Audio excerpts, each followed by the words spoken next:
New York City implemented congestion pricing in January. Is it working?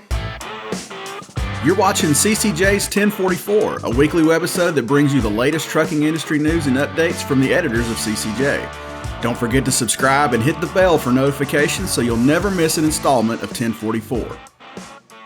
Hey everybody, welcome back. I'm Jason Cannon and my co-host is Matt Cole.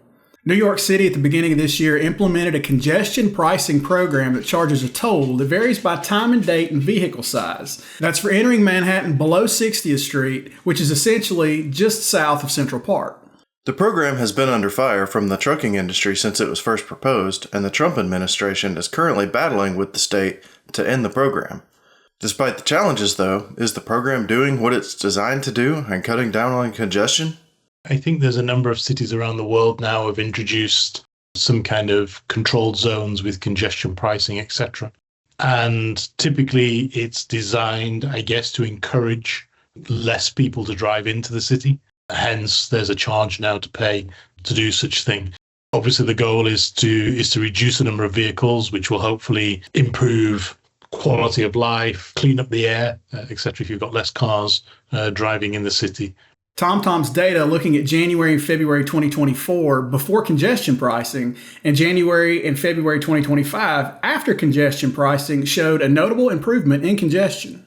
TomTom collects a lot of data from vehicles around the world, and we've done this for a number of years. We started collecting data back in 2007 to support our traffic services. So it's a service that we supply to drivers and vehicles, which helps them improve their estimated time of arrivals, their journeys, etc., by informing them about traffic along their journeys. And over time, we've been able to build a real historical patterns and a good overview of what happens within cities. And every year, we produce something called the Traffic Index, which is a global report on how traffic impacts movement within cities. In this year's report, New York was the slowest city in the US. And what we did see pre-implementation of the congestion zone was a congestion level of just under 25%. And what that means is if you traveled a journey distance when there was no traffic, traveling that same distance during commuter times when there's heavier traffic, it means that it takes 25% longer, basically, to cover that distance. And what we did see was if we looked back at the same period in 2024, it was around 25%. And if we look at the same period now in 2025, since the congestion zone has been implemented, it comes in around 17%. So you can see there's quite a difference there. That's the average across the day.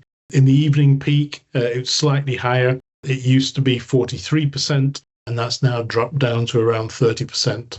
And what that means in travel times is a typical journey, which we measure over a distance of 10 kilometers. Why 10 kilometers? Well, most of the world works on a metric system. So kilometers is our kind of base measurement, which we convert to miles.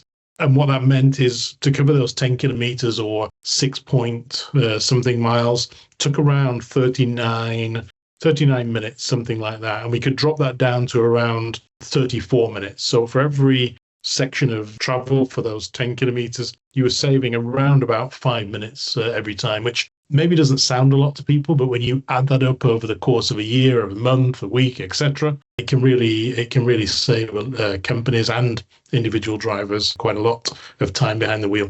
As Andy mentioned, the congestion pricing plan does seem to be saving drivers time, which can potentially help truck drivers delivering in the area.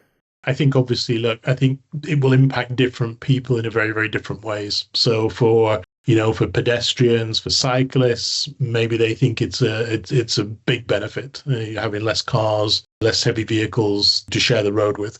But I get, if you're a company making regular deliveries into New York, suddenly you've got this additional cost, which you've got to cover somehow. So I completely understand, some of the comments on why they're not so happy.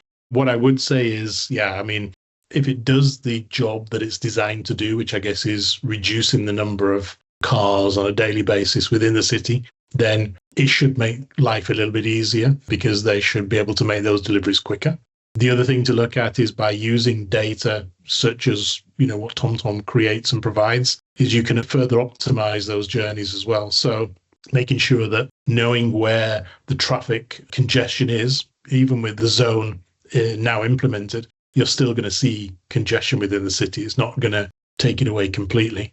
So being able to monitor and know where that is would allow companies to better plan their scheduling, plan their delivery, routes, etc., because being able to avoid the areas and the times where there is more traffic means that they're going to be sat still for less, so they can actually complete those rounds quicker. But unfortunately, while a congestion zone is there, I don't think there's any way around getting in and out of that zone without having to pay those daily charges.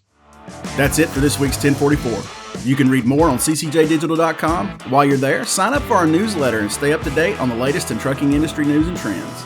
If you have any questions or feedback, please let us know in the comments below. Don't forget to subscribe and hit the bell for notifications so you can catch us again next week.